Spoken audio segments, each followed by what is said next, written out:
respuesta de los tejidos que tienen que ser vascularizados necesariamente a las infecciones o al daño tisular, es decir, en el caso de que haya exposición o de PAMS o de DAMS. Es decir, lo primero que debe ocurrir es que haya eso, PAMS y DAMS, o DAMS, para que haya un fenómeno de inflamación.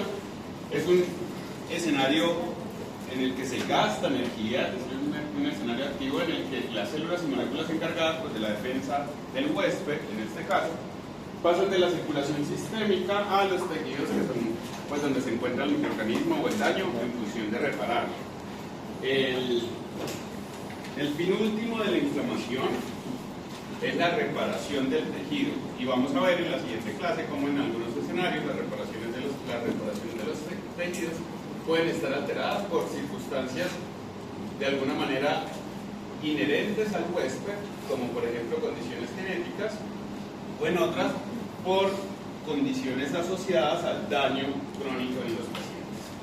Por supuesto que esto solamente es para recordarlo, ¿verdad? Ya todos han pasado por inmunología, entonces tenemos una célula madre pluripotencial que se encuentra en la médula ósea y que de allí vamos a tener básicamente la línea roja y la línea blanca, ¿verdad? Que podemos dividirlos además, la línea roja pues va a ser solamente los eritrocitos y en la línea blanca vamos a tener los granulocitos en los que están polimorfos, eosinófilos, basófilos y mastrocitos, y tenemos el sistema mononuclear fagocítico en el que están por supuesto los macrófagos y que los vamos a nombrar de diferentes formas dependiendo del tejido donde están, ¿verdad? Por ejemplo, Esteban, si están en el hueso se llaman osteoclastos. Muy bien, Esteban. ¿Y si están en el cerebro? ¿Microglías? ¿Y en el pulmón? Sí.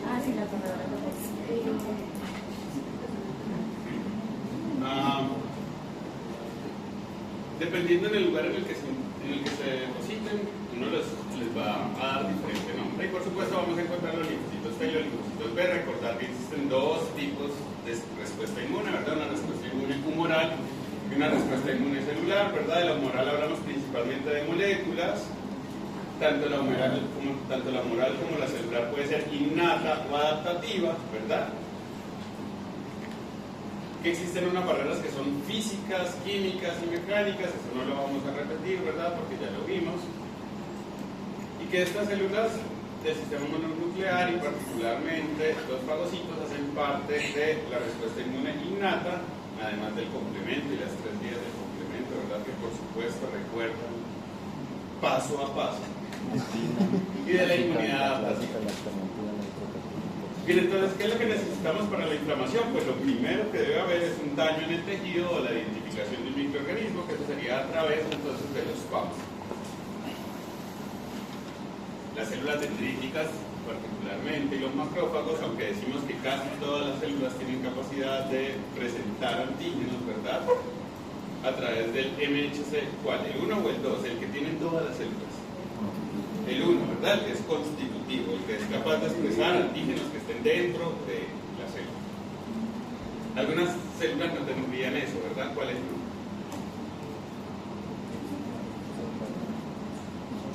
Recuerden que eran todas las células nucleadas, entonces pues los eritrocitos, ¿verdad? Una vez se identifican los PAMS o los DAMS, vean que acá ponen el microorganismo y acá ponen entonces el daño de las células, se liberan mediadores o citoquinas que tienen capacidad quimiotáctica. Entonces, dentro de los mediadores inflamatorios, por ejemplo, del sistema inmune innato, habíamos mencionado algunos fragmentos del complemento. Entonces estaba el C3A y C5A, ¿verdad? Que también se conocían como anafilotoxinas, ¿verdad? Porque tenían una capacidad quimiotáctica de atraer otras células hacia el tejido dañado. Van además a realizar una modificación en la permeabilidad de los vasos que permita entonces el tránsito de las células inflamatorias desde los vasos y hacia el tejido inflamado. Por supuesto que todas las ICAM, BICAM y demás que habíamos visto no van a ser, digamos, tema de esta clase. ¿Y cómo le llamamos al proceso? De pasar de acá hasta acá. Diapédesis, ¿verdad? Entonces se separaban las células endoteliales permitía que las células pasaran fácilmente hacia el tejido donde deben entonces cumplir con su función, ya sea eliminar el microorganismo o eliminar las células que se encuentran aquí dañadas. Posterior a eso va a haber un escenario de reparación, que eso creo que no lo hablamos en esta. Entonces, ¿cuáles son las causas de inflamación? Pues ya sabemos que todas las que causen daño en el tejido o la exposición de los microorganismos. Así que podemos decir que hay reacciones inflamatorias, causas de inflamación, que nos protegen frente a infecciones. Era lo que ocurría más o menos con COVID. Teníamos una reacción inflamatoria muy grande, ¿verdad?, frente a un microorganismo bien pequeñito, pero que era precisamente este proceso inflamatorio y la disfunción endotelial lo que llevaba más frecuentemente a los pacientes a un daño multiorgánico. Algo parecido a lo que ocurre con dengue. ¿Ya están vacunados para el dengue? Sí, muy bien, doctora. ¿O es que acá hay antivacunas? Yo los antivacunas los pongo en el mismo nivel de los terraplanistas. Casi, sí. Total. Vacúnense para el dengue, si pueden hacerlo. Estamos en un área endémica, alguien que le abra la pantalla. Estamos en un área endémica y tiene una efectividad muy alta, como del 97% para dengue grave y como del 93% para infección, así que es muy buena. No tengo ningún conflicto de interés con la vacuna, es decir, yo no trabajo para la empresa ni demás. No me pagan nada porque se vacunen con ella ni nada, solamente me parece importante. En algunos escenarios de enfermedades autoinmunes o en reacciones de hipersensibilidad también es posible que encontremos procesos de inflamación y puede ser contra partículas orgánicas o inorgánicas con las que normalmente la gente no despierta una respuesta inmune, pero que algunos sí en los escenarios de alergia. Entonces, por ejemplo, en el polen o en la dermatitis por contacto, ¿verdad?, o en los ácaros del polvo, que en realidad hacemos alergias a las heces del ácaro del polvo, ¿verdad? En el daño tisular, decíamos en la clase pasada que en la apoptosis es infrecuente que yo tenga un proceso inflamatorio muy extenso, pero en cambio en la necrosis sí tengo un proceso inflamatorio bien marcado, ¿verdad?, sobre todo por la liberación de DAMS. Y en los cuerpos extraños, casi todos los cuerpos extraños generan inflamación. Háblese cuerpos extraños, cualquier elemento que se administre en un tejido del cuerpo, como por ejemplo el material de osteosíntesis, las mallas, las prótesis, todas estas son cuerpos extraños que están diseñados para que generen la menor cantidad de reacción inflamatoria, pero que pueden hacerlo, ¿verdad? Y no todas las personas responden de la misma forma frente, por ejemplo, a mallas que se utilizan en la corrección de eventraciones o de hernias. Esto es algo que ustedes ya saben, se lo saben de memoria, es decir, en esto no vamos a profundizar mucho. Sabemos que tenemos básicamente dos escenarios de inflamación, un escenario agudo y un escenario crónico. Que las interleuquinas que aparecen en uno y en el otro son diferentes, que es en realidad una balanza entre estas interleuquinas las que me habla de si un escenario es agudo o crónico. Vamos a pensar que en los escenarios agudos tenemos elevación principalmente de los neutrófilos, entonces les sirve para cuando pidan un hemograma y vean el diferencial del conteo de leucocitos, vean si hay neutrófilos elevados, pues ustedes pueden ir pensando que más probablemente es una inflamación aguda.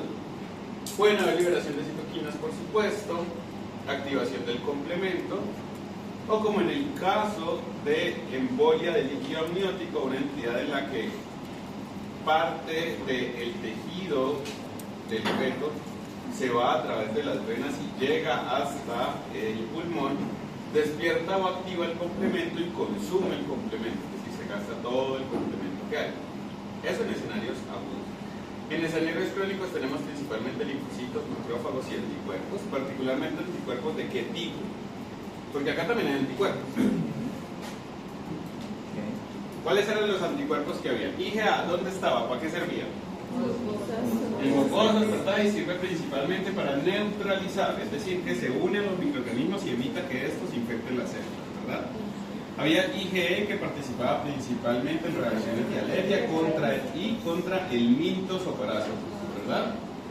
Porque es excelente con los eosinófilos. Y los eosinófilos son muy importantes para el control de parásitos, pero también son importantes en las reacciones alérgicas. IgM. Entonces correspondía a una primera inmunoglobulina que no era tan afín al epítope contra el que estaba dirigido, pero que ayudaba en una respuesta inmune primaria. Y había una inmunoglobulina G. La M estaba como monómero, dímero, pentámero, ¿verdad?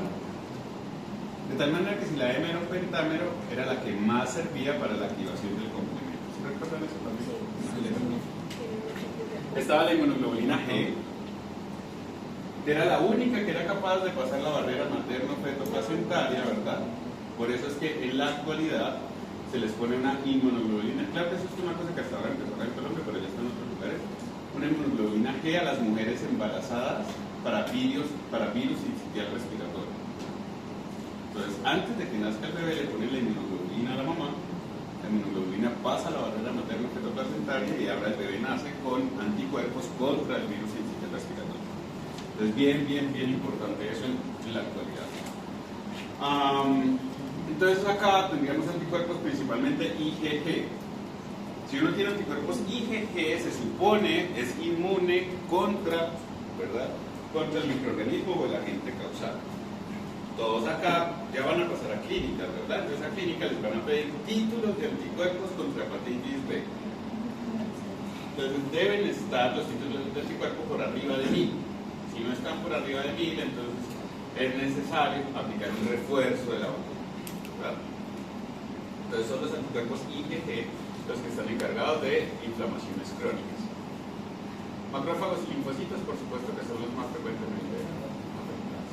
¿Cuáles son las características? Pues inicialmente hay un daño local con alteraciones morfológicas e histológicas en este lugar, luego hay liberación de algunos mediadores inflamatorios que ya vamos a ver, interleuquina 8, interleuquina 6, ¿verdad? Factor de necrosis tumoral y más adelante, dependiendo de cuáles de esos factores predominen, podemos tener inflamaciones agudas o inflamaciones crónicas. Decíamos entonces que la inflamación puede ser local o sistémica. ¿Cuáles son los signos de inflamación local? Calor. Okay. Entonces normalmente son 4, es decir, los que se han descrito normalmente son 4. Edema o tumor, que es lo mismo, ¿verdad? Eritema o rubor, que es lo mismo, ¿verdad? Dolor. ¿Y cuál otro? Y calor. Esos 4 son los principales signos de inflamación. Ahora, hay otro más que es pérdida de la función. Entonces, los órganos inflamados normalmente pierden la función. Piensen ustedes en un paciente que tenga una encefalitis, es decir, una inflamación del encéfalo por un virus. Pues entonces empieza a presentar alteraciones en la conducta o motrices, ¿verdad?, que están asociadas a inflamación. Los pacientes que sufren o que tienen un tumor en el cerebro generan edema vasogénico, es decir, un edema alrededor del tumor, y esas áreas que están alrededor del tumor pueden perder su función. Entonces los pacientes con tumores en el cerebro pueden manifestarse como dificultades para articular las palabras o como hemiparesia, ¿verdad?, como un déficit motor o sensitivo. Entonces la pérdida de la función es el quinto de los signos locales de daño. Ahora, cuando hablamos de signos sistémicos de daño o de inflamación, pues aparece el término de SIRS, o síndrome de respuesta inflamatoria sistémica, ¿verdad? Cuando estén en clínica se van a dar cuenta que casi todo el mundo niega o afirma eso, es decir, paciente en adecuadas condiciones generales sin SIRS o con SIRS, ¿verdad? Eso es como algo bien importante en la evaluación clínica de los pacientes, y pues que se caracteriza principalmente por qué cosas. ¿Qué significa así? Síndrome de respuesta inflamatoria sistémica. Solo que ahí están pues las siglas en inglés. Entonces, ¿cuáles son los criterios para decir que un paciente tiene SIRS? Entonces, en ese escenario el paciente ya no tiene inflamación local, es decir, ya no en una parte. Supongan ustedes que yo soy una persona que soy alérgica a la picadura de insectos. No es verdad, pero supongan que sí. Entonces me picó, no sé, una abeja. Entonces primero van a haber unos signos de inflamación locales, ¿verdad?, que ya los mencionamos, y luego pueden aparecer, en mi caso, porque soy alérgico, pueden aparecer unos signos de inflamación sistémica. Entonces, ¿cuáles serían esos signos de inflamación sistémica que hay? Entonces, una podría ser fiebre, ¿verdad? Entonces, la elevación o la disminución de la temperatura en cualquiera de los dos escenarios. hace parte de los criterios de SIGS.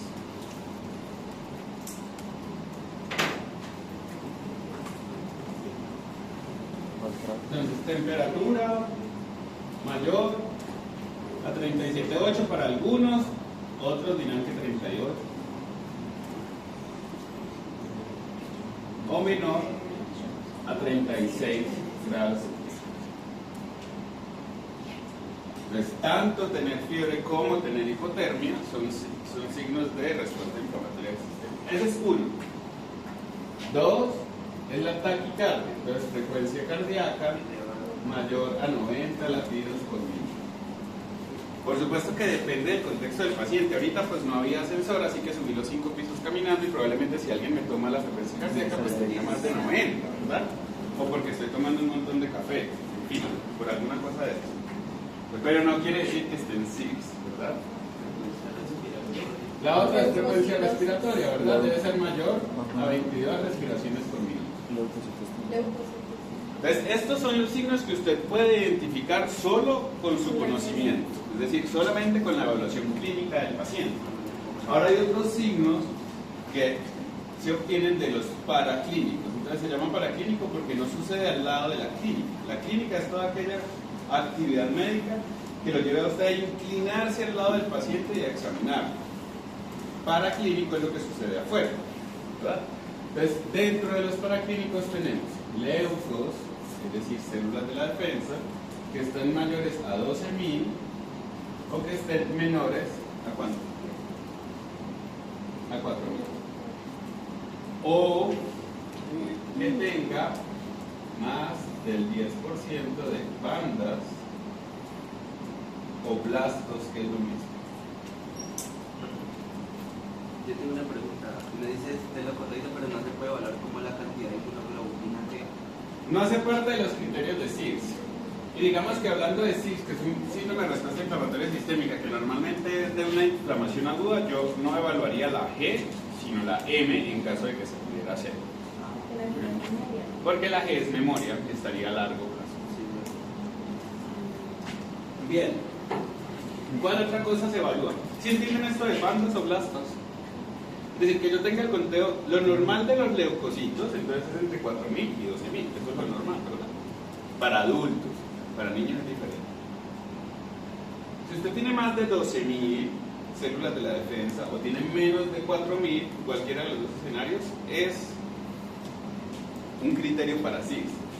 Pero si tiene más del 10% de blastos, aun cuando este número esté normal entre 4.000 y 12.000, cumple el criterio para SIGS. ¿Qué es eso?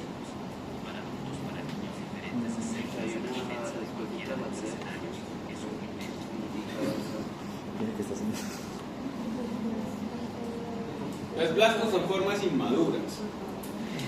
Entonces supongan que en este momento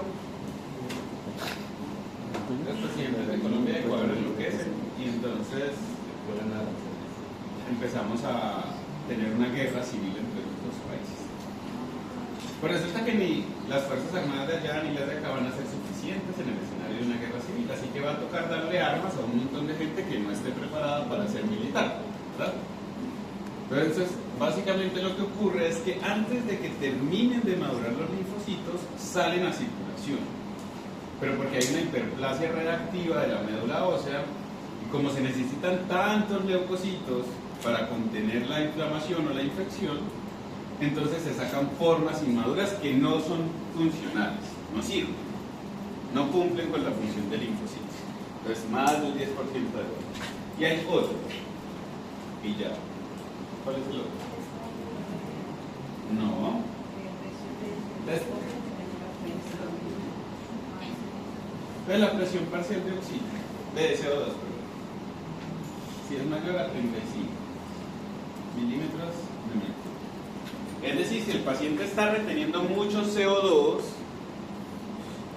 en su cuerpo, es decir, si está hipóxico, pero eso solo se puede obtener con unos gases arteriales y no en todos lados tenemos gases arteriales. En un primer nivel no van a haber gases arteriales. Incluso hay segundos niveles en los que no hay gases arteriales, no se cuenta con la cosa. Casi siempre está en tercer nivel. Al doctor todos los instrumentos tecnológicos están ahí. ¿Entendido entonces a qué nos referimos con SIRS? Ahora, para que yo diga que un paciente tiene SIRS, debe tener al menos 2 de estos. Al menos 2. 2 más, pero debe tener al menos 2 de estos. Eso quiere decir que la inflamación ya no es local, sino que ahora la inflamación es sistémica y ha comprometido toda la persona. Ahora, ustedes han escuchado que la gente siempre dice que el paciente entonces está en sepsis. Entonces, para que yo diga que un paciente está en sepsis, debe haber cumplido primero los criterios de SIRS y ahora debo tener un foco infeccioso. En este caso tiene que ser infeccioso, la inflamación tiene que ser de origen infeccioso, porque ya vimos que puede ser por enfermedades autoinmunes o por alergias, ¿verdad? O por cuerpos extraños, pero acá en sepsis solo puede ser infeccioso. Necesito que tenga un foco infeccioso sospechoso o probable. Entonces vamos a poner otra vez un ejemplo. Supongo que usted es un abuelito de 85 años que tiene hiperplasia de la próstata. Entonces eso hace que el vaciamiento urinario se enlentezca y además que no sea efectivo, es decir, que quede un residuo postmiccional, es decir, después de que el abuelito vaya a orina, le queda orina allí. Y parte de lo que ocurre en el cuerpo para que no suframos de infecciones urinarias es que la orina esté saliendo constantemente y se desocupe la vejiga lo más posible. Si se queda la orina allí, se convierte en un caldo de cultivo y las bacterias pueden replicarse. Entonces al abuelito se le quedaba mucha orina allí, empezó a replicarse las bacterias y terminaron ascendiendo hasta el riñón. El compromiso de bacterias en el riñón se le conoce como pielonefritis. Entonces usted va, examina al paciente, tiene algunos signos clínicos, no importan ahorita, cuando ustedes vean semio de sistemas, pues verán cuáles, como perfusión positiva y demás. Pero en este caso llega el abuelito y usted encuentra que el abuelito está taquicárdico, está con fiebre. Es raro que un abuelo haga fiebre. Si un abuelo le hace fiebre, preocúpese. O sea, hay algo bien complejo. El abuelo está con fiebre y el abuelo está taquicárdico y usted le toma unos exámenes y tiene 15.000 leucos. Él lo examina, le hace un parcial de orina y el parcial de orina es francamente patológico. Entonces el paciente en ese momento está en sepsis. Lo que viene ahí en adelante, sepsis severa, choque séptico, no me importa para esta cosa, ¿verdad? Entonces solamente esta sepsis. Pues que se aprendan los criterios de SIRS, que se aprendan los criterios de sepsis, que no son otro que 2 de SIRS y un foco infeccioso, siempre infeccioso, sospechoso o probable. Ya en inmunología habíamos dicho, ¿también? Si tenemos igual un caso de un adulto mayor con química de repetición que vamos, evaluamos y adicionalmente a esos signos o que familiar comenta que ya tiene, o sea, que ya tiene diagnosticado con una repetición y adicionalmente el médico llama al que te está presentando todos los febriles, a los que también escuchan receptores, uno podría decir, bueno, encuentra el paciente taquicárdico, febril, y con esos receptores uno podría decir que ya está en una sepsis. Entonces ahora, si el paciente, o sea, si en la evaluación y todo tú ves que está febril, que no parece tener un foco urinario, es decir, que ha recibido tratamiento para eso, que ahora tiene tos con expectoración purulenta, ¿verdad? Que en la noche le presenta disnea, que además está desaturado, pues usted lo puede poner como sepsis de origen pulmonar a establecer, a ver si sí o si no, mientras le hace la radiografía, mientras ve los gases arteriales, ¿verdad?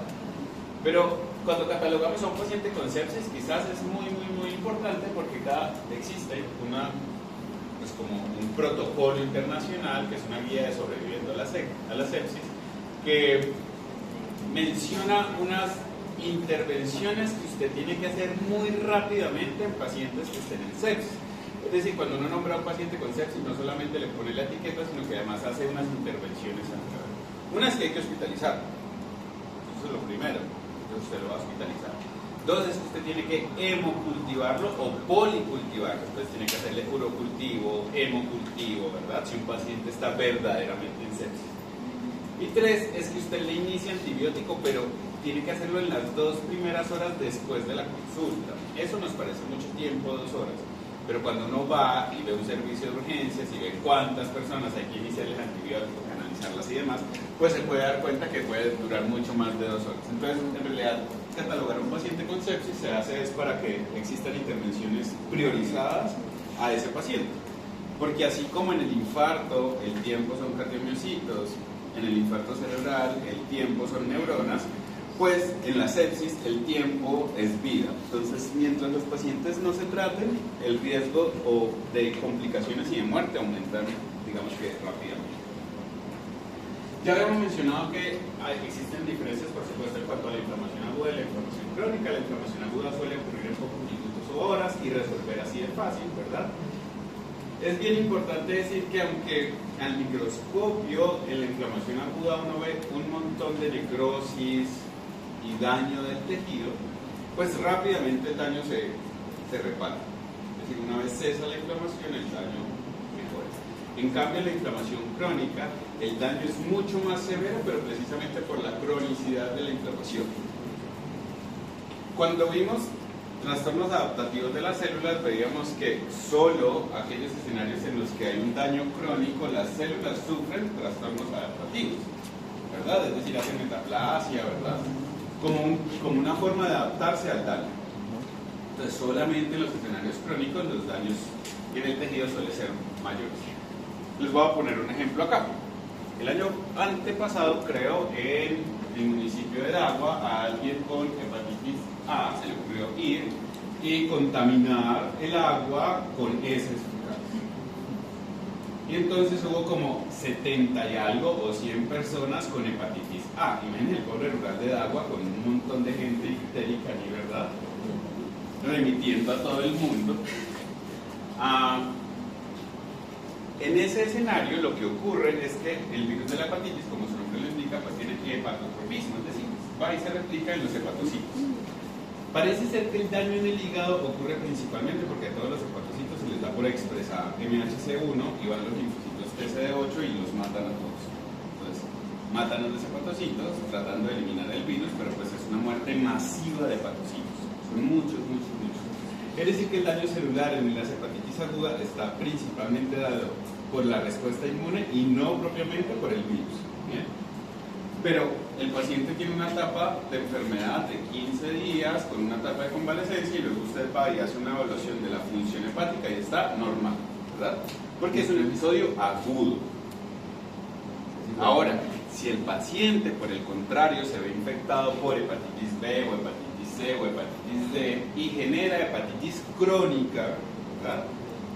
Puede ser que usted, cuando le mida las transaminasas, que son unas proteínas que utilizamos para ver qué tanto daño hay en el hígado, no estén tan elevadas. Sí están elevadas, pero no tan elevadas. Pero cuando usted hace estudios de la función del hígado, va a ver que hay un daño severo en el hígado, porque es una enfermedad crónica. O como el consumo de alcohol. Una hepatitis A no va a llevar a cirrosis, porque es un escenario agudo. Pero el consumo de alcohol crónico sí va a llevar a cirrosis en muchos escenarios, no en todos. Ni porque acá todos nos pusiéramos a tomar todos los días cerveza, no quiere decir que a todos nos va a dar cirrosis, ¿verdad? Va a depender de cuál, por ejemplo, cuál de las tasas de los neutrófilos de nosotros es más fuerte y cuál de las alfa-1 antitripsina de todos nosotros es mejor. Los que tengan o tengamos una alfa-1 antitripsina mejor nos irá mejor frente a escenarios de inflamación crónica. Algo parecido en el dengue. Porque el dengue hace parte de los arbovirus como la fiebre amarilla, ¿verdad? Que suelen tener hepatotropismo también. Bien, en cuanto al reconocimiento de microorganismos, pues ya saben que es la primera fase, en eso no nos vamos a demorar tampoco, ¿verdad? Debe haber un daño en la membrana, el reconocimiento ocurre por parte del sistema mononuclear fagocítico, ¿verdad? Por unos receptores que llamamos TNRs principalmente, ¿cierto? Y que en conjunto los llamábamos RPRs, ¿verdad? Receptores de reconocimiento de patrones. Y unas proteínas circulantes a las que conocíamos como quimioquinas. En la inflamación aguda, entonces lo inicial debe ser vasodilatación de los pequeños vasos, aumento del flujo sanguíneo, y por eso es que el tejido se pone hiperémico, porque hay mayor flujo sanguíneo hacia el tejido que se encuentra inflamado. Aumento de la permeabilidad, por eso es que el tejido se edematiza o aparece el tumor, ¿verdad? Porque más fácilmente el agua que se encuentra dentro del vaso pasa al intersticio y genera edema. Y la migración de linfocitos hacia la microcirculación con activación y daño del tejido. Entonces esto es principalmente lo que ocurre.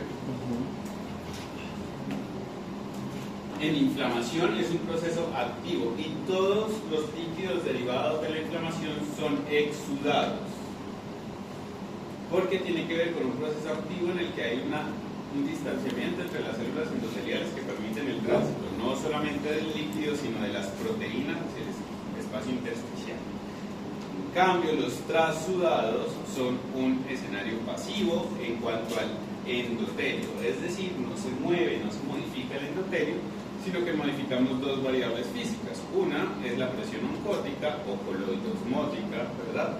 Y otra es la presión hidrostática. Si yo aumento la presión hidrostática hay edema, si yo disminuyo la presión oncótica también hay edema.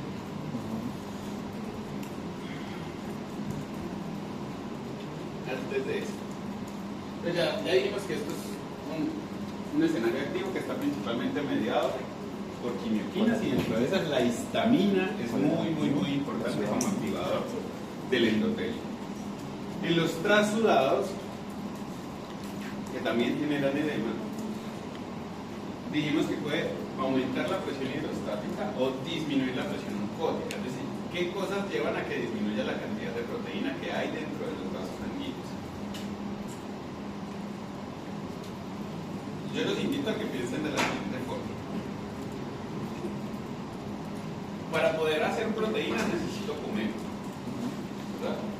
Es decir, que si usted no come, puede generar edema por disminución de las proteínas. Entonces hay niños desnutridos con una inflamación que se llama kwashiorkor, en los que están muy edematizados porque están siendo alimentados solo con carbohidratos y azúcares y no con proteínas. Es lo que sucede a los niños cuando nacen, les retiran la lactancia materna y les dan coladas o avena o coladas de rondallas y bueno, un montón de cosas que no los nutren, o les dan leche clean antes de los 6 meses. Pues eso no tiene sino azúcar y carbohidratos, eso no tiene más, ¿verdad? Las leches de fórmula por eso son muchísimo más caras, ¿verdad? Porque sí contienen aminoácidos esenciales y proteínas. Pero lo primero es que usted no consume. Lo segundo es que, ok, usted consume el alimento, pero tiene una alteración para absorber las proteínas, ya sea porque tiene una enfermedad intestinal o porque tiene una insuficiencia pancreática, que no libera enzimas necesarias para la digestión. Ahora supongamos que sí, que usted sí come, que su intestino y su páncreas funcionan normal y usted sí lo absorbe, pero resulta que usted tiene una enfermedad hepática que no sintetiza algún. Entonces, esos son los escenarios, hasta ahí va en la síntesis. Ahora supongamos que sí, que usted come, que usted no tiene ninguna alteración intestinal, que su hígado está funcionando normal, pero usted ahora pierde las proteínas que ha producido, es decir, tiene una enfermedad renal, como un síndrome nefrótico, en el que se pierden muchas proteínas y también puede generar edema. Entonces, esa es la forma en la que quiero que piensen para que no se tengan que grabar las causas de edema como una lista sin sentido, sino que más bien la piensen de esa forma. ¿Sí? Bien, ¿cuáles son los cambios que existen en la permeabilidad? Eso ya lo hemos visto también en inmuno, ¿verdad? Entonces hay una retracción de las células endoteliales, inducida principalmente por la histamina, y luego aparece la diapedesis o el tránsito de los leucos hacia el espacio intersticial. Puede haber daño endotelial asociado precisamente a la liberación de citoquinas o a la acción directa de los neutrófilos sobre las células endoteliales, que llevan principalmente al daño del tejido que se encuentra inflamado. Este es cuadro que hay de diferencia. Yo les decía que para mi gusto en inmunología la célula que mejor hace fagocitosis son los neutrófilos, pero que siempre nos han mostrado que los macrófagos son como lo mismo. Y me parece que es mucho, y digamos que no solamente me parece, sino que hay suficiente evidencia para decir que los neutrófilos son mucho mejores haciendo fagocitosis. Las inflamaciones que están asociadas a neutrófilos normalmente duran poco tiempo, suelen responder rápidamente, no generan tanto daño, ¿verdad? La liberación de óxido nítrico es poca, así que es mucho más eficiente el macrófago haciendo estallido respiratorio, ¿verdad? La degranulación, por supuesto, los neutrófilos hacen parte de los granulocitos, así que contienen gránulos en su interior, que además contienen diferentes proteínas capaces de mediar inflamación. La formación de NET, decimos que es casi exclusiva de los neutrófilos, ¿verdad? O esas trampas con ácidos nucleicos que formaban. Y la secreción de enzimas lisosomales, por supuesto, que son muy importantes, sobre todo las elastasas. Esto yo no se lo voy a preguntar, por supuesto, esto ya lo vieron en inmunología, ¿no? Es decir, yo no les voy a preguntar a qué el C38, ni yo ni Andrés, ¿no? No les voy a preguntar ninguno de estos. Estos también son los mismos que vimos en inmuno, así que no, improbable, muy improbable que lo veamos. Bueno, allí nos dice, ¿qué célula es esa?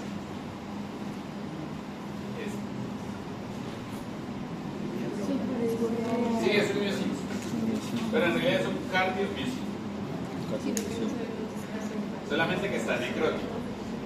Y si es un cardiomiocito necrótico, ¿qué necrosis puede tener más frecuentemente? De tipo coagulativo, ¿verdad? Es decir, vemos la estructura del cardiomiocito, pero el núcleo no se ve, ¿verdad? Es una etapa inicial de un infarto agudo del miocardio, pues tiene necrosis y tiene algunas células inflamatorias agudas. Esto sería una etapa mucho más avanzada, y en esta etapa avanzada ya no vemos neutrófilos tantos. Vean que estos son neutrófilos, esos que tienen el núcleo segmentado son neutrófilos. En cambio acá vemos linfocitos y plasmocitos principalmente. También pueden haber algunos macrófagos como este que está acá.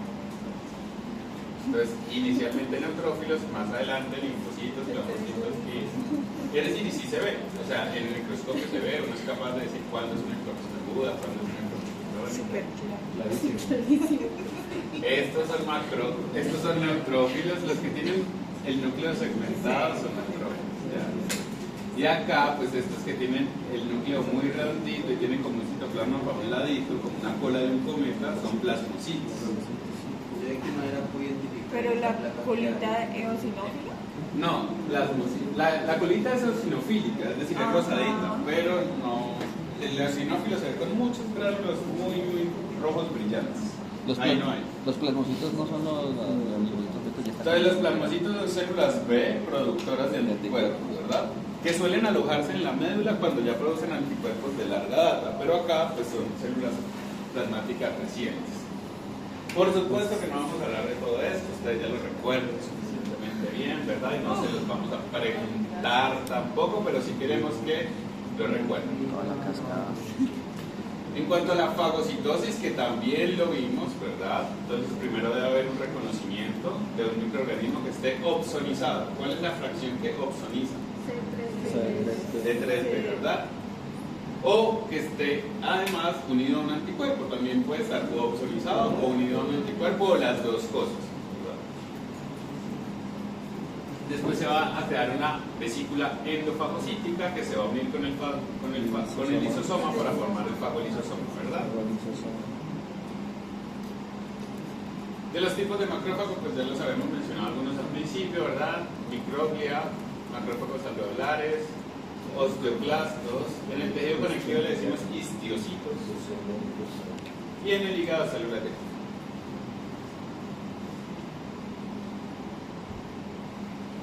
Como se muestra acá, la destrucción al interior de las células, la destrucción de microorganismos al interior de las células, pues depende principalmente de especies reactivas de oxígeno, ¿verdad? Pero hemos dicho que estas especies reactivas de oxígeno además generan estrés oxidativo en las células también y pueden llevarlas a apoptosis, ¿verdad? Estas especies reactivas de oxígeno son necesarias principalmente para ser utilizadas como enzimas lisosomales para destruir microorganismos que en la mayoría de los casos se pueden neutralizar por este mecanismo. Sin embargo, algunos microorganismos son capaces de tener mecanismos de evasión. Por ejemplo, el Mycobacterium tuberculosis. Difícilmente, a pesar de que se fagocite, a pesar de que se forme el fagolisosoma, este puede tener algunos mecanismos que inhiben la acción de enzimas lisosomales. Y eso hace que sea muy difícil de eliminar por parte del huésped microorganismos como este. Por supuesto que la respuesta inmune debe terminar. ¿Y cómo le decíamos a la terminación de la respuesta inmune en inmunología? Convalecencia. Es algo que no es el estado, sí, ese es el estado clínico del paciente, está convaleciente, es decir, está al final de la enfermedad. Homeostasis. Sí, es la vuelta a la homeostasis, una contracción, ¿se acuerdan? Ah, sí, contracción. Así como había una expansión de linfocitos, había un área de contracción, ¿verdad? Y que había una apoptosis grandísima y todo Y eso. estaban diapositivas. Entonces esa parte final de la respuesta inflamatoria, pues desde luego depende de que ya no hayan más PAMs y de que ya no hayan más DAMs. Si no hay más de esos, pues ya no va a haber más inflamación. A menos de que usted tenga un fallo en la regulación de la respuesta inmune y esta se siga activando sin ninguna de estos dos elementos, sin PAMs y sin DAMs, ¿verdad? Estos mediadores que aparecen acá sí son importantes, así que a estos estudios de la transcripción, porque estos probablemente sí lo vayamos a preguntar. Les había dicho que la histamina es quizás la que tiene mayor actividad vasodilatadora. Los pacientes, por ejemplo, que tienen asma, en las crisis asmáticas, la inmunoglobulina E se une al receptor de la fracción costal de inmunoglobulina E de los mastocitos y estos se degranulan. Sueltan los gránulos y se libera una gran cantidad de histamina. Por eso es que en estos escenarios de alergia utilizamos antihistamínicos, ¿verdad? Y sabemos que la histamina está asociada no solamente con el prurito, sino con el edema, porque es vasodilatador, ¿verdad? Las prostaglandinas también están asociadas a vasodilatación. Algunos leucotrienos, luego vemos cuáles, ¿verdad? Estas me interesan principalmente porque ya se las había nombrado al principio, interleuquina 1, interleuquina 8 también les nombré que no está ahí, también hay que ponerla, y el factor de necrosis tumoral. Esos tres son citoquinas proinflamatorias. Algunas quimioquinas, que ya dijimos que principalmente las que son anafilotoxinas son las que más frecuentemente hacen quimiotaxis, C3A y C5A, ¿verdad? Otros más que no nos interesan tanto, acá está el componente. Ahora, en cuanto a las prostaglandinas, hay varias de ellas, prostaglandina I, prostaglandina E y diferentes isoformas de ellas. No me interesa que ustedes las aprendan, solamente van a saber que son prostaglandinas. Bien. Para la vasoconstricción, tromboxanos y leucotrienos, habíamos mencionado que pueden, pero además pueden aumentar la permeabilidad. No les voy a preguntar exactamente cuál de ellos y no se estresen por eso. Esto es solamente para ver el ciclo del ácido araquidónico y ver cómo diferentes medicamentos pueden actuar en diferentes etapas del ácido araquidónico. Entonces, lo primero es que para producir inflamación nosotros no utilizamos otro elemento que no se encuentre en la célula. Y el elemento es bien abundante, porque son los fosfolípidos que se encuentran en la membrana de la célula. Entonces, para sintetizar todos estos leucotrienos y tromboxanos, lo que utiliza la célula son los fosfolípidos de membrana. Entonces, coge los fosfolípidos a través de la fosfolipasa A2, ingresan al ciclo del ácido araquidónico y puedo tener dos vías principales. Una, la de la ciclooxigenasa, que allí tenemos dos enzimas bien importantes, la COX-1 y la COX-2. La COX-1 es constitutiva, es decir, todos los tejidos tienen expresada COX-1. La COX-2 es inducible, es decir, solo bajo algunos escenarios los tejidos pueden producir COX-2. ¿Para qué sirve saber eso? Pues porque básicamente los AINES actúan acá, a nivel de la ciclooxigenasa, o los antiinflamatorios no esteroideos, ibuprofeno, naproxeno, diclofenaco, ¿verdad? Todos esos actúan acá sobre la ciclooxigenasa, ¿no? Sobre la COX-1, que es la constitutiva. Hay otros, como el meloxicam, piroxicam, que pueden actuar solo sobre la COX-2 y por eso parecen tener un riesgo diferente a nivel cardiovascular. Entonces el meloxicam y piroxicam también son antiinflamatorios no esteroideos, pero que son inhibidores de la COX-2 y no de la COX-1. Y como la COX-2 solamente aparece en inflamación, entonces parecen actuar mejor en escenarios de inflamación. Ahora, ¿dónde ponemos el acetaminofén en todos estos? Tiene como 9 o 12 mecanismos de acción, así parezca tonto el acetaminofén, pero es muy bueno como analgésico y antiinflamatorio.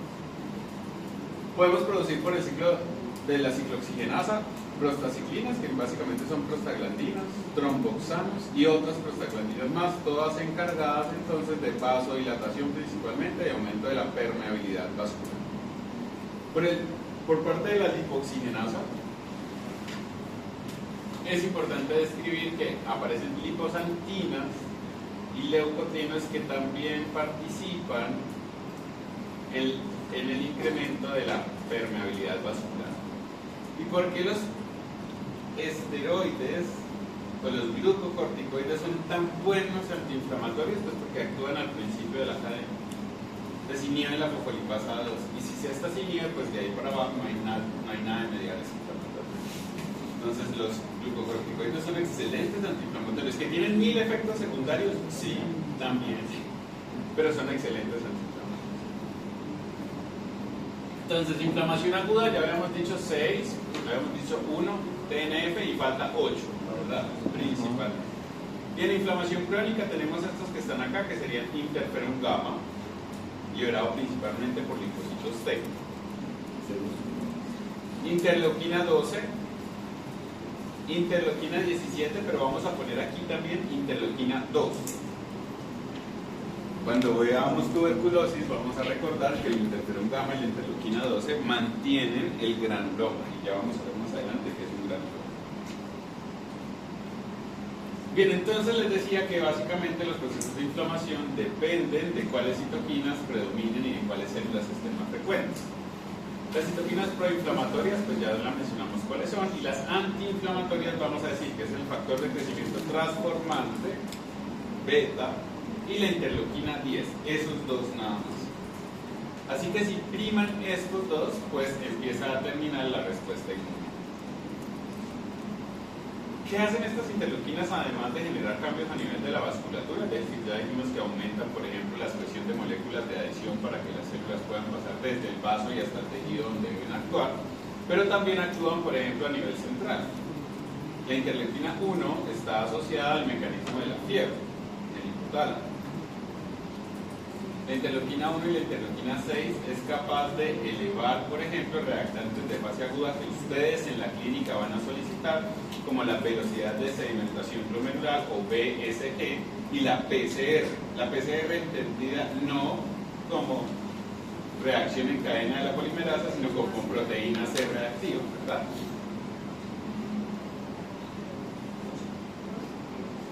Ahora, luego más adelante, esto es importante que lo recuerden cuando veamos la clase de trombosis, y es que hay algunos estados que son procoagulantes, en los que más fácilmente usted genera trombos, y los estados de inflamación son procoagulantes. El TNF facilita la formación de trombos, el depósito de fibrina y finalmente pues el daño isquémico del tejido.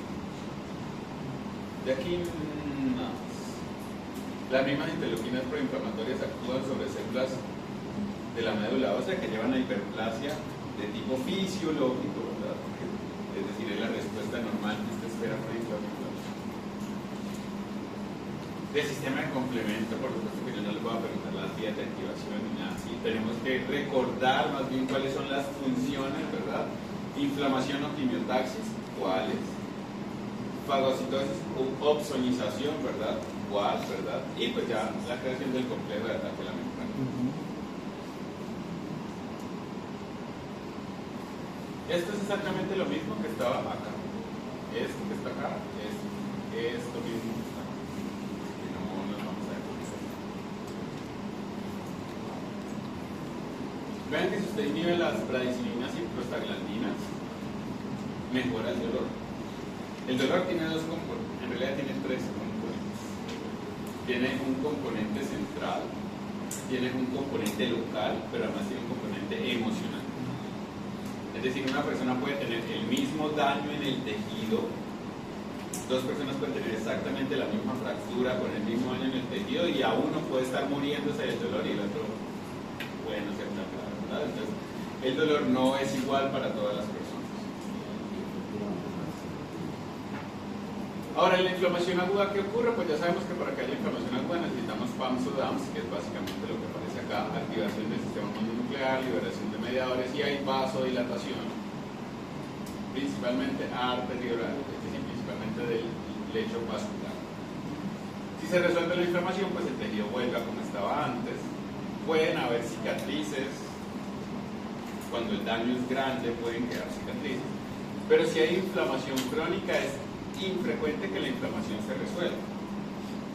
De tal manera que cada vez que uno observa esto al microscopio, pues va a encontrar más y más células inflamatorias allí, que diríamos en este caso que son linfocitos, plasmocitos y macrófagos principalmente.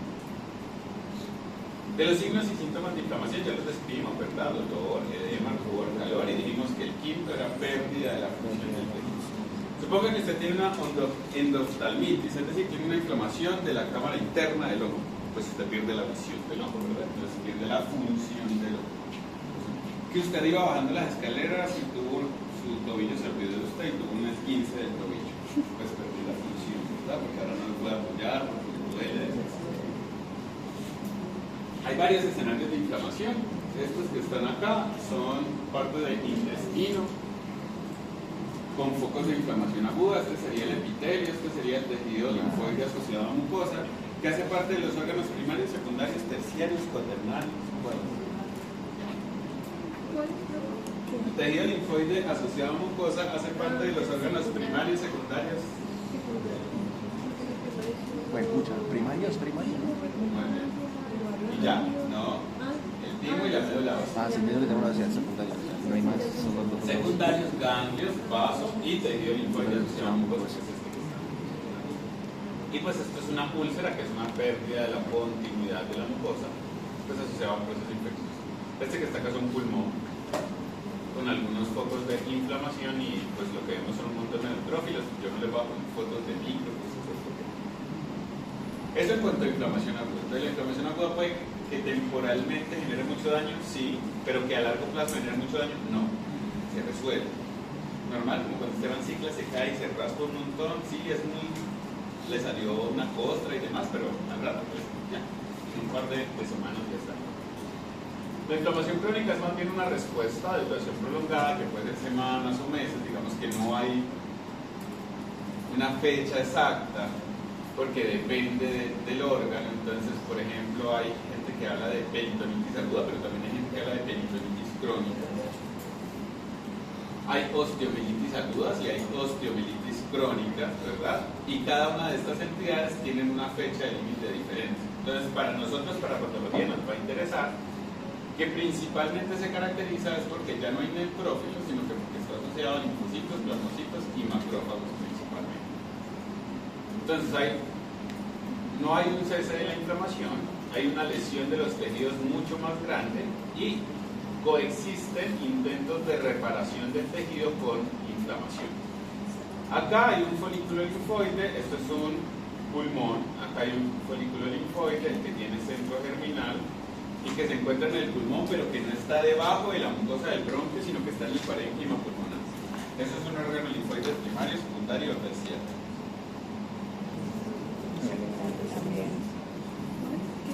Linfoides. Sí, doctora, diga duro. Sí, terciario. Pero recuerden que para algunos autores no existen los órganos linfoides terciarios. Entonces, los órganos linfoides primarios, médula ósea y timo. Los secundarios, vaso, ganglios linfáticos y tejido linfoide asociado a mucosa. Por eso yo dije que el nódulo no estaba debajo de la mucosa bronquial. Porque si estuviera debajo de la mucosa bronquial, pues se llama VALV, o tejido linfoide asociado a la mucosa bronquial, ¿verdad? Sino que estaba en el parénquima del pulmón. Y si se encuentra en el parénquima del pulmón, pues decimos que es un órgano linfoide terciario. Decíamos que el inmuno, que no son constitutivos sino inducibles, es decir, solamente aparecen en escenarios de inflamación crónica, no están allí, solamente aparecen en escenarios de inflamación crónica. ¿Para qué sirve? Para estar llevando citoquinas hacia el sitio de inflamación crónica y que no tengan que viajar las células tampoco hasta el ganglio linfoide, hasta el ganglio linfático más cercano, sino que esté el nódulo linfoide allí mucho más cerca. Causas de inflamación crónica: todos los microorganismos que sean de difícil erradicación, todos. La lepra, la sífilis,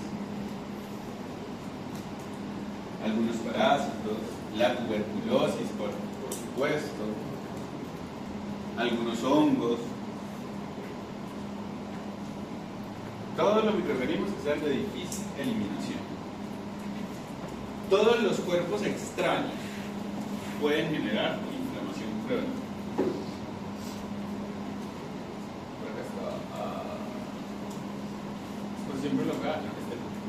Acá falta cuerpos extraños. Entonces ya dijimos que microorganismos, particularmente, también algunos virus, dijimos que el virus de la hepatitis B, por ejemplo, hepatitis C, hepatitis D, puede generar inflamación crónica. El VIH en estadios iniciales puede generar inflamación crónica. Las enfermedades autoinmunes, como el síndrome de Sjögren, por ejemplo, lleva una inflamación crónica de las glándulas salivales menores. Y la exposición prolongada a agentes tóxicos, ya sean exógenos o endógenos. Entonces, agentes tóxicos como el cigarrillo. Si usted se expone mucho al humo del tabaco, pues desde luego que habrá un proceso inflamatorio crónico que después lo lleva a enfermedad pulmonar obstructiva crónica, es decir, a EPOC, ¿verdad?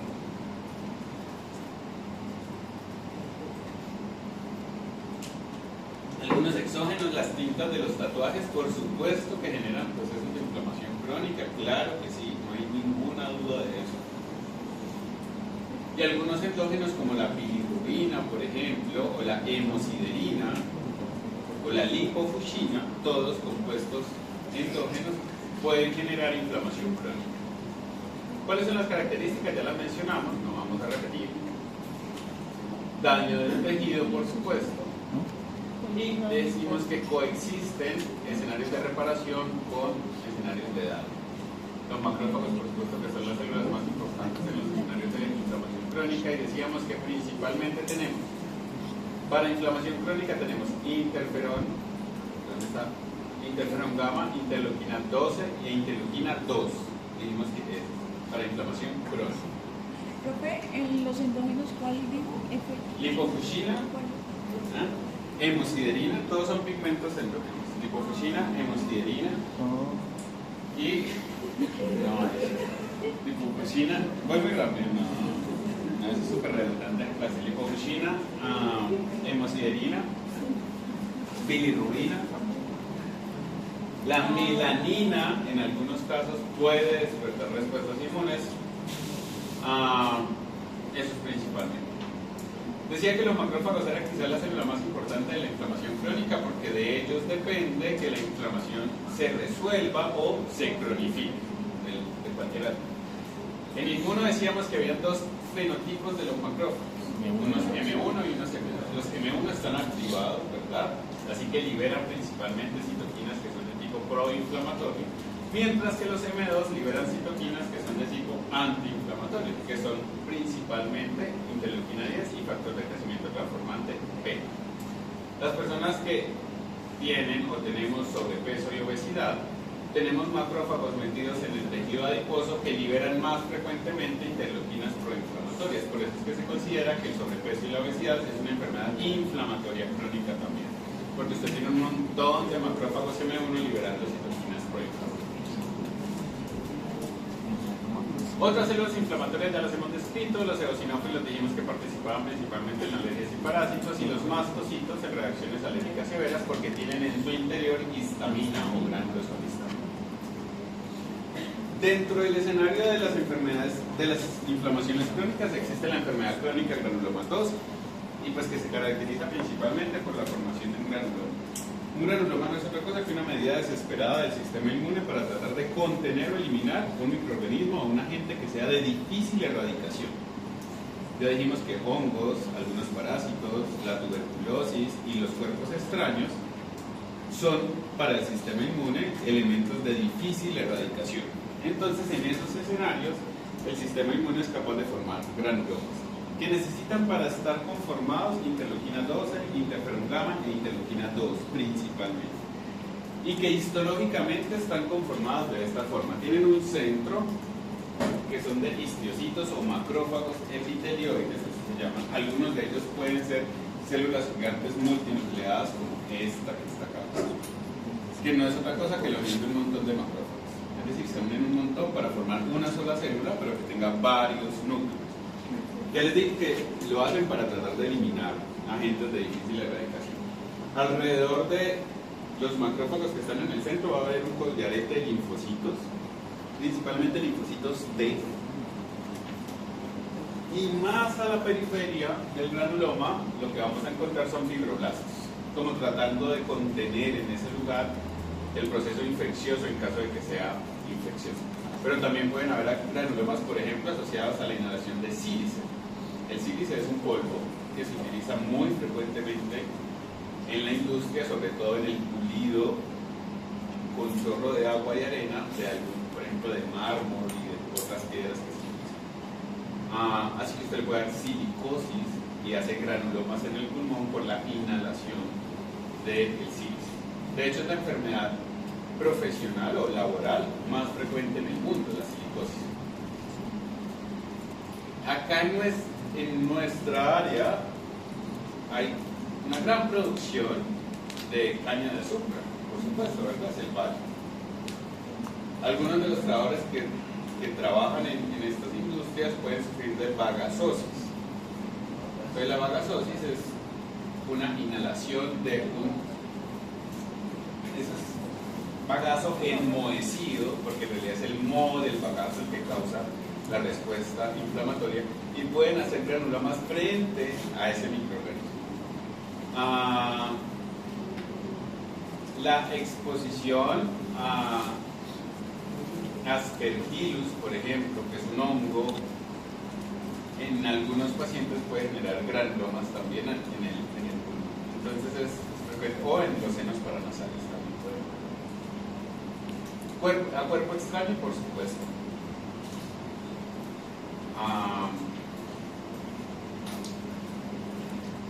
Es muy frecuente en biopolímeros. Los cortes histológicos de biopolímeros corresponden a vesículas de un tejido amorfo, incoloro, rodeado por granulomas, pero pues que no se puede eliminar porque ya sabemos que los biopolímeros no se degradan, quedan allí para siempre. También ocurre con las mallas, como les había dicho. Algunos son inmunitarios.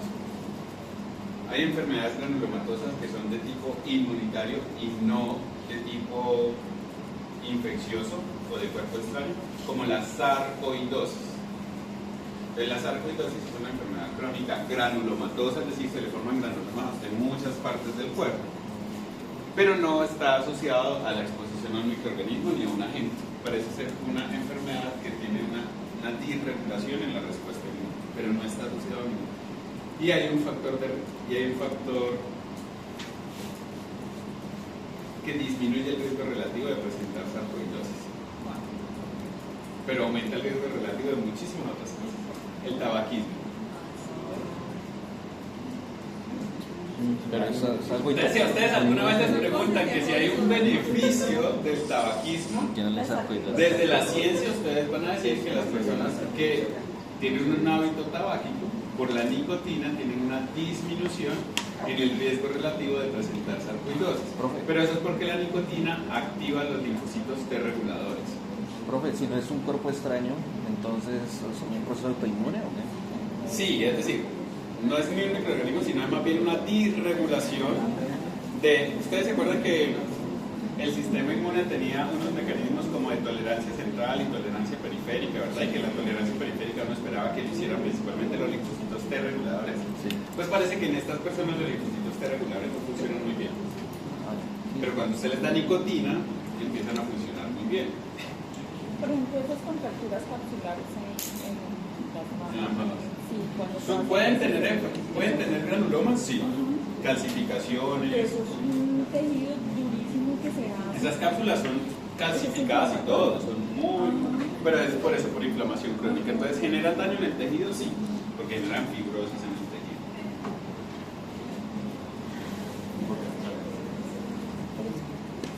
Esto ya lo expliqué, es exactamente lo que les acabo de decir, entonces en eso no nos vamos a detener.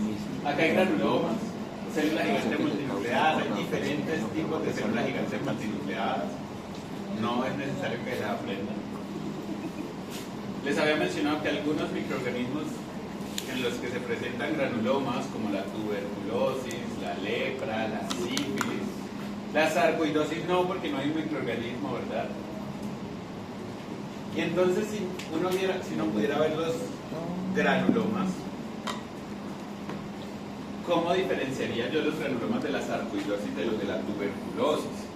Pues porque el microorganismo de la tuberculosis, el micobacterio, uno no lo ve en hematoxilina sí, no se alcanza a ver. Hay que utilizar una coloración especial que se llama, eso fue la clase pasada, Sin Nielsen. Eso siempre lo preguntan en redes, lo de Sin Nielsen, Paz y Comor, y eso siempre lo preguntan.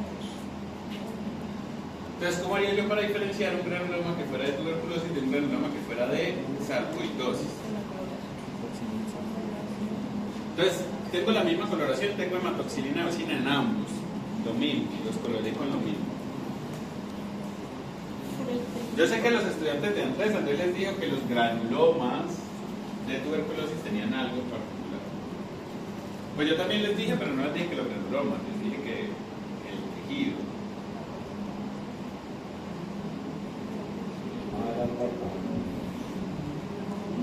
Los de sarcoidosis no tienen necrosis. En cambio, los de tuberculosis tienen necrosis. ¿De qué tipo? Caseosa, ¿verdad? Para los de mi grupo, la necrosis caseosa solo se diagnostica en el órgano macro. Sí.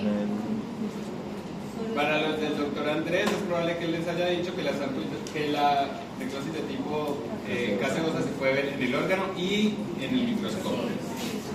Sí, es decir, yo soy capaz de decir que un granuloma tiene necrosis caseificante desde la micro, pero si uno es tremendamente estricto, pues el queso solo se ve a la macro. Lo blanco se ve a la macro, no a la micro. Entonces la diferencia que ayuda es que uno tiene necrosis caseosa, ¿verdad? Y el otro no. En la sarcoidosis usted puede encontrar algo que llama cuerpos asteroides. Son unas inclusiones que aparecen dentro de las células gigantes multinucleadas, unas inclusiones eosinofílicas que son proteínas. Bien, entonces acá estaba la diferencia, dice que la tuberculosis tiene un granuloma caseificante, en cambio la sarcoidosis tiene granulomas no caseificantes. Este que está acá es un granuloma de tuberculosis, tiene un montón de células gigantes multinucleadas y en el centro del granuloma está la necrosis. Alrededor están los linfocitos y más afuera, si viéramos, estarían los fibroblastos. Y esta es una coloración de Sin Nielsen, entonces uno ve fácil los bacilos ácido alcohol resistentes. Fácil cuando son muchos, cuando son poquitos es bien completo. Esta sería una lepra y también son bacilos de las mismas características, ¿verdad? En la sífilis, sobre todo en la sífilis primaria y secundaria, se pueden encontrar también granulomas. En la enfermedad por arañazo de gato puede existir linfadenopatías asociadas a granulomas. Y en la enfermedad inflamatoria intestinal, particularmente en la enfermedad de Crohn, que luego vamos a ver cuando veamos sistemas, ¿verdad? Podemos encontrar granulomas también. Entonces ya hemos visto que los granulomas no solo son de tuberculosis. No es para que cuando les llegue una biopsia que diga que inflamación crónica granulomatosa, ustedes no digan de una salla, tuberculosis, ¿verdad? Hay otro montón, un espectro bien grande de microorganismos y de patologías que pueden generar granulomas. Y acabamos. ¿Ya? Por eso íbamos corriendo. Por eso íbamos rápido. Esperen, dudas, preguntas. Diga muy rápido. Más o menos. Ah, pero es porque lleva el segundo tarro de café ahora. Yo tengo una desde la secundaria. Ah, bueno.